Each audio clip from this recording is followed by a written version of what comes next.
Judy Martin here at WorkLifeStation.com. This is your work and well-being update, and we've been coming to you now for, gosh, it's been a couple of years, but in 2014 we're going to be focusing a lot about work stress, and that's really what we're talking about today, to the nines for sure. I've got a very great guest with me today, a good friend of mine, Heidi Hanna. Heidi Hanna, who is a speaker, author, and health and performance expert. She's the author of the new book. I'm going to show it to everybody here. Here we go. Stressaholic. Stressaholic. Wow. That is a topic, especially as we come into 2014. A lot of research, especially last year, has been pointing to what's been going on in the brain, and especially with regard to cortisol, which is known as the stress hormone. So we're seeing more and more research about the brain and stress, and obviously the things that we can do to avoid that cortisol release. So Heidi is an expert in that. We're going to put Heidi right back on here right now. And your book is called Stressaholic, and to me, that means, well, I'm addicted to stress. So is that what happens to us, and is that what's happening now in this 24/7 high-tech marketplace? Yeah, so I actually think stress addiction is a huge problem. I became fascinated with it a few years ago, actually, because I was dealing with so much stress personally as a speaker and traveling, and as I've mentioned in my previous book, those are the two things that freak me out more than anything, public speaking and flying. So here I am doing this on a regular basis and really decided I needed to slow down and try to relax and incorporate meditation.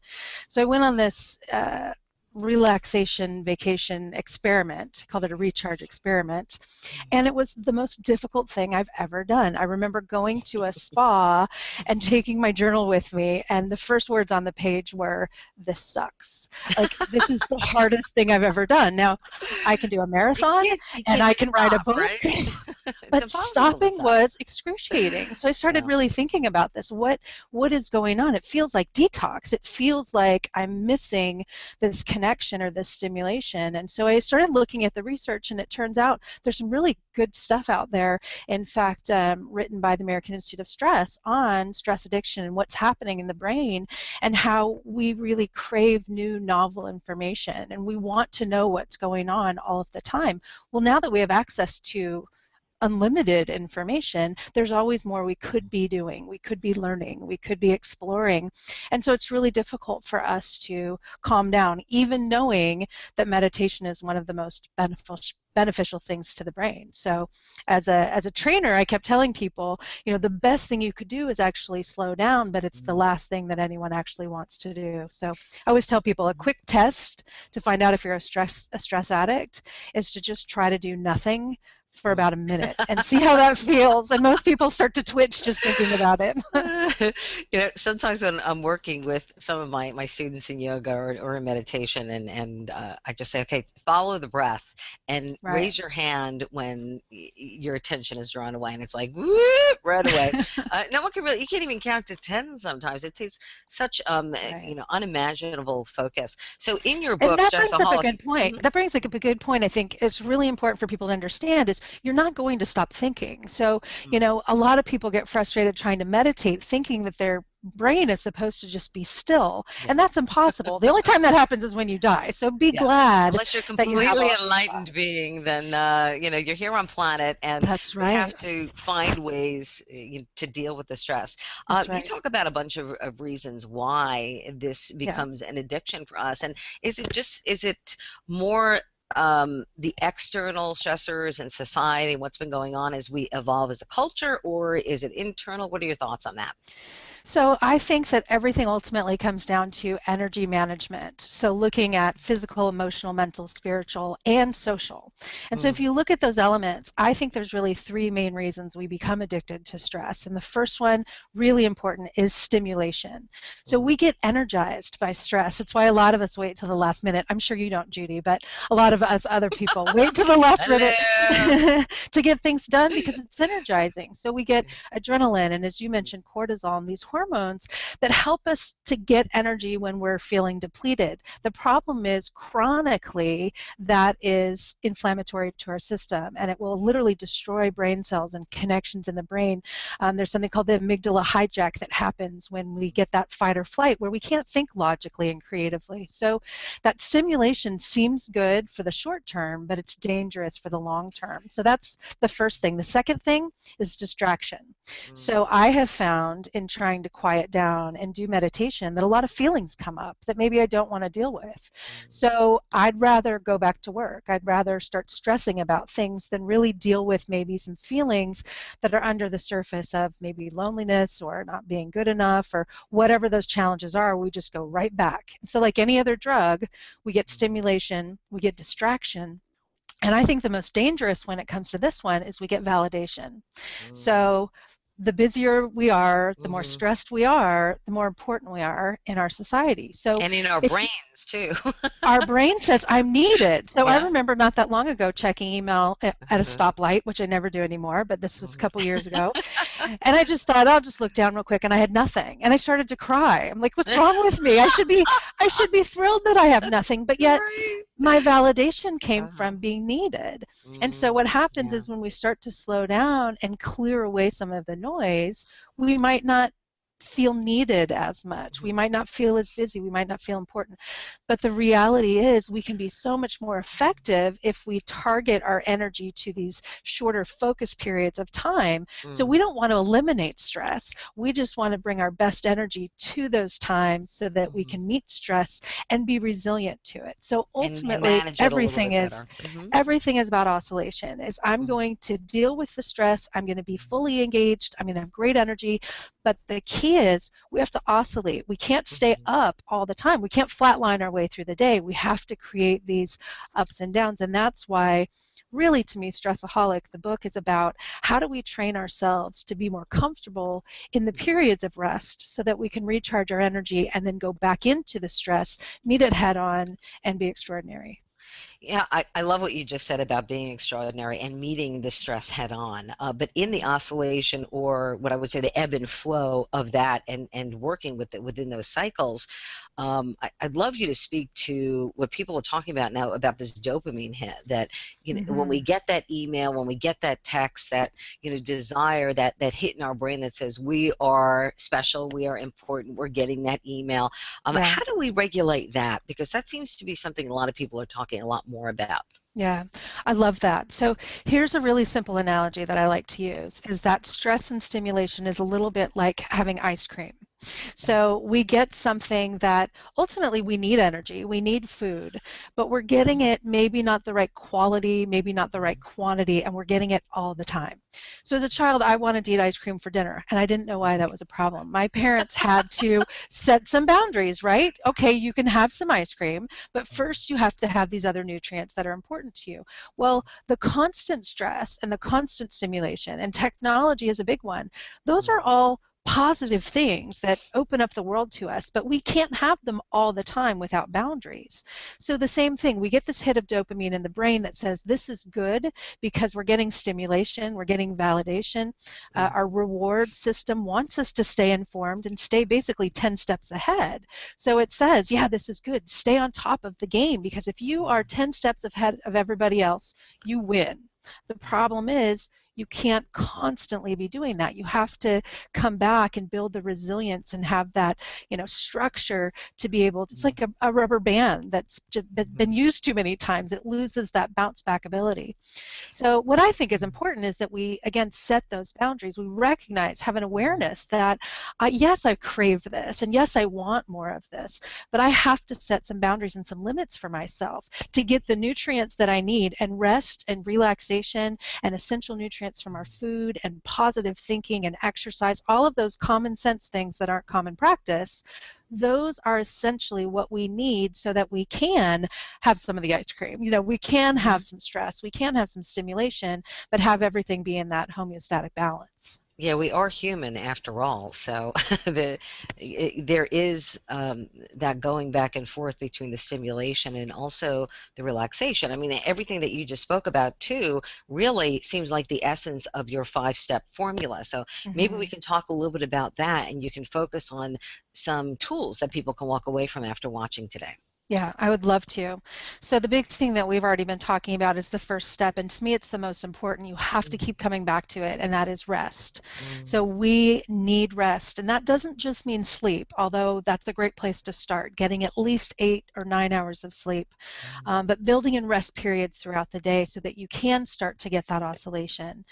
My number one strategy for rest is to look at your lifestyle and see where you're getting stimulation that you might want to decrease. Mm-hmm. So for me, as a nutritionist, I like to look a lot at food intake and the foods that are causing internal stress. Because a lot of times we think about all the external stress going on, but not the fact that caffeine, alcohol, sugar, Sugar. a lot of our wheat, soy, corn, the foods that are inflammatory in nature, if we get too much of those, we're in an internal state of chronic stress. And that's going to make us less resilient to all the things going on externally. That's a great point that few people talk about. Yeah.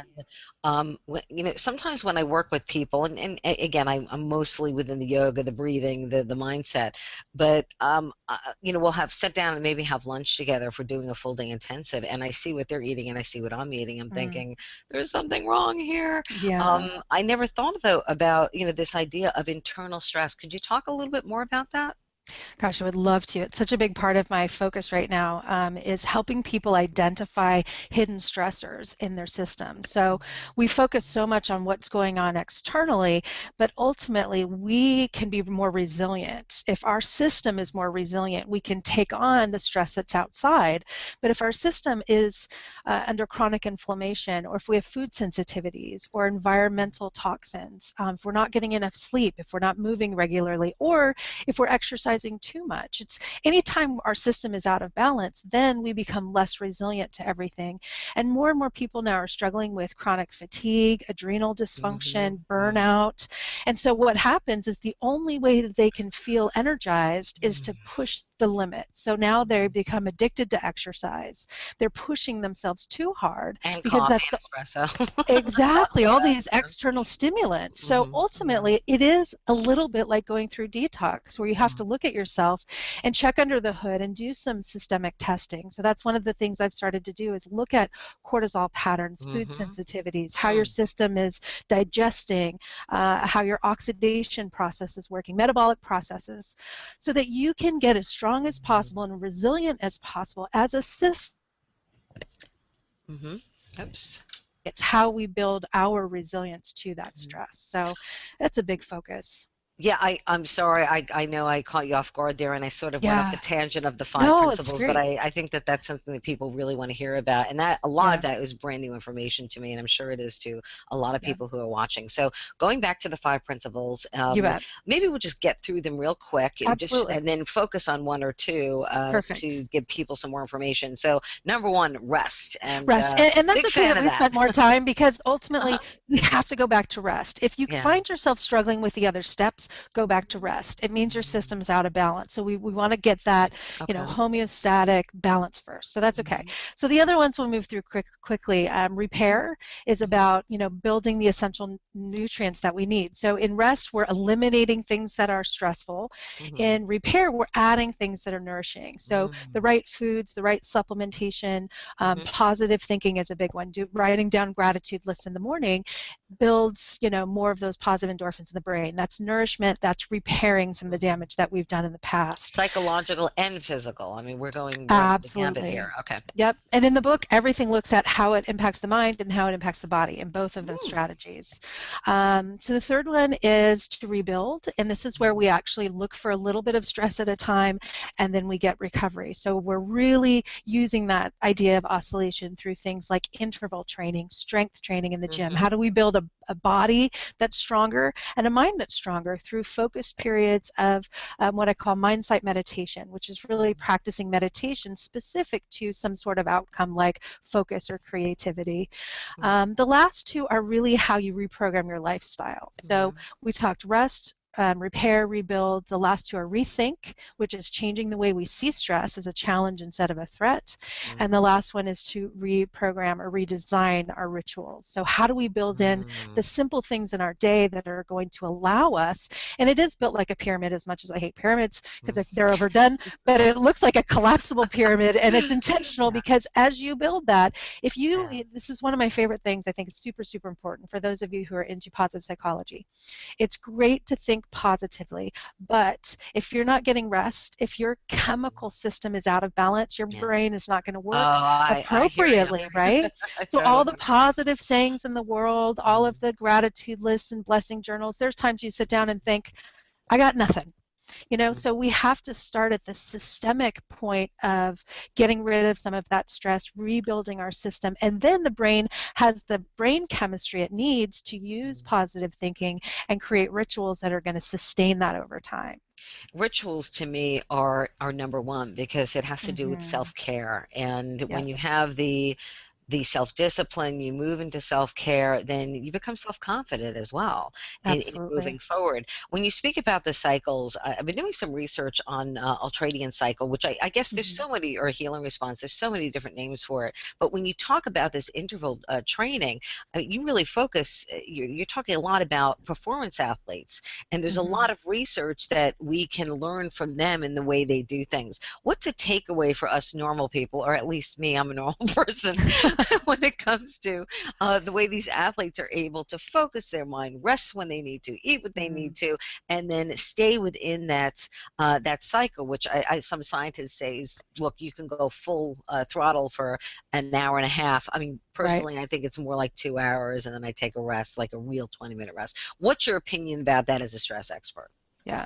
Well, I would say one thing on that. It was pretty clear in the research. It used to be 90 minutes was kind of that ultimate performance cycle. I think it's becoming less. I know you want to push it to more because you're a stressaholic. But it's becoming well, I do get up in between. I walk probably every 20 minutes or so, but when I stop, it's probably easier for me. Yeah, and that makes sense. I mean, the key is that the less resilient we are, the more breaks we need. The more stress we have, the more breaks we need. So I would say that there's so many things from the field of athletics and performance, but I think the number one takeaway is the story that you tell yourself about your need for recovery. So I was a collegiate softball pitcher, and, you know, I knew I can totally see that about you. I can totally see that. That's a whole nother story, yeah. A whole other story. But you know, we knew that we could only throw a certain number of innings in a game, or a certain number of games in a day. I mean, there was a time I threw 6 games in a day, which was ridiculous. I was like 12 years old. My resilience was strong. We were in the national championship. Again, another story. But the key is that you have a story that says, as an athlete, I know that my muscles can only take a certain amount of stress before they need that recovery. They have to repair. You can't do strength training every single day. You can't tear down the muscle without building it back up, or you're going to hurt yourself, right? Of course, yeah, it makes a lot of sense. So what is it that makes us think that we can stress our brain over and over and over all day long and never give it the chance? It is part of the body. It does, you know, suffer from a lot of wear and tear, and same thing with our internal system. When we have that chronic inflammation, we're beating our system down. It's like we're just going nonstop. So I think the key in sports is that they recognize, in order for me to be successful and perform at my best, recovery is not an option. There are mandatory recovery days and recovery rituals, sitting in an ice bath, getting stimulation, you know, whatever it might be, that we need to look at it the same. In order for my brain to perform at its best, I have to allow that recovery time. I have to get a massage. I have to do meditation. I have to eat right. It shouldn't be an option. Once you believe that story, then you can look at the rituals that are really common sense and make them part of your common practice. And you do it a little bit at a time, build them in. The better you feel, the more likely you are to stick with it.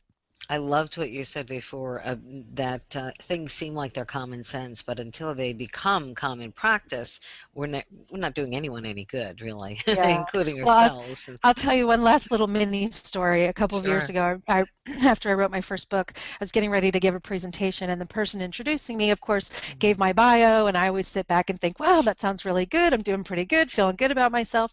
And then she said, I just read Heidi's book, and you know, it's just common sense.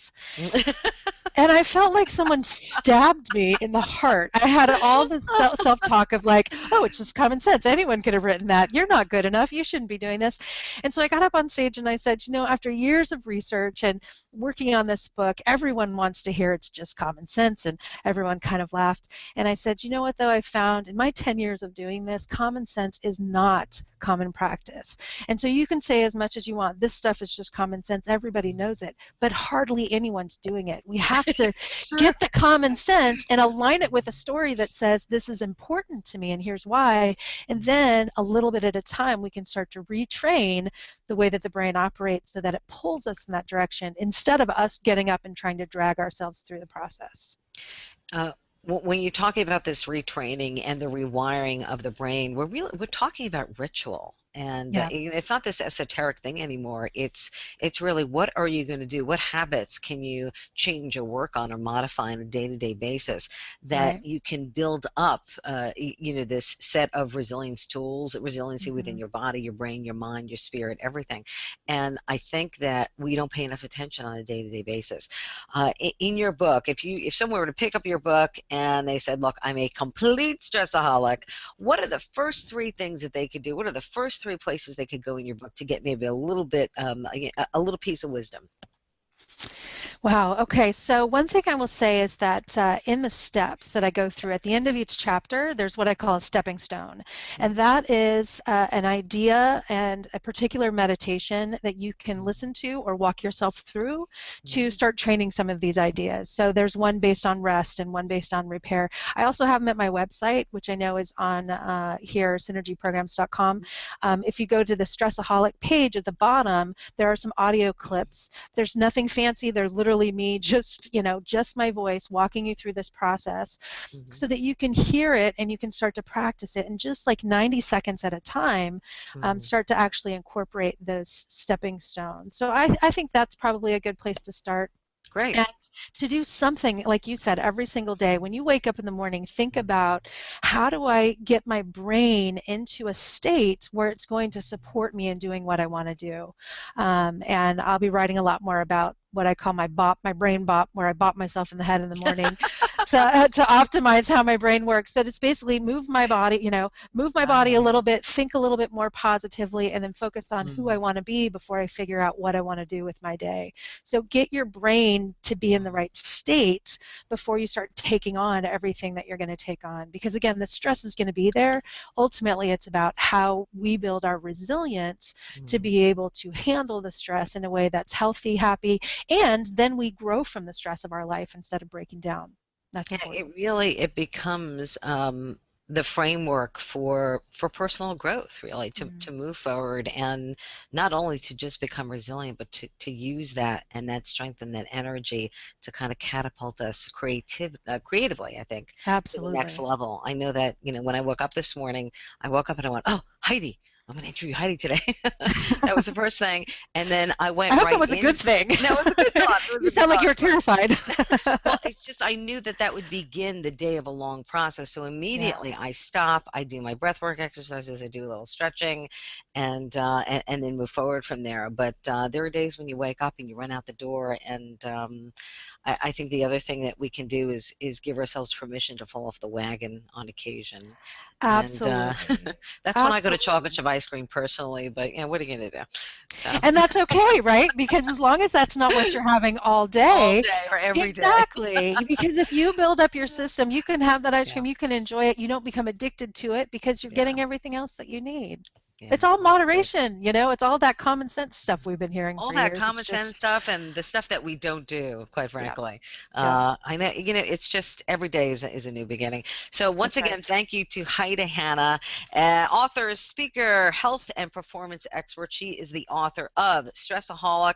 This is her second big book there. The Sharp Solution is the first one. That's how I came to know Heidi, who has been an incredible mentor and friend along the way. So Heidi, once again, thank you for joining me here at Work Life Nation, the work and well-being update here, and the first one for 2014. So make it a good one, folks. Right. All right, have a good one. Judy Martin here. We'll see you next time.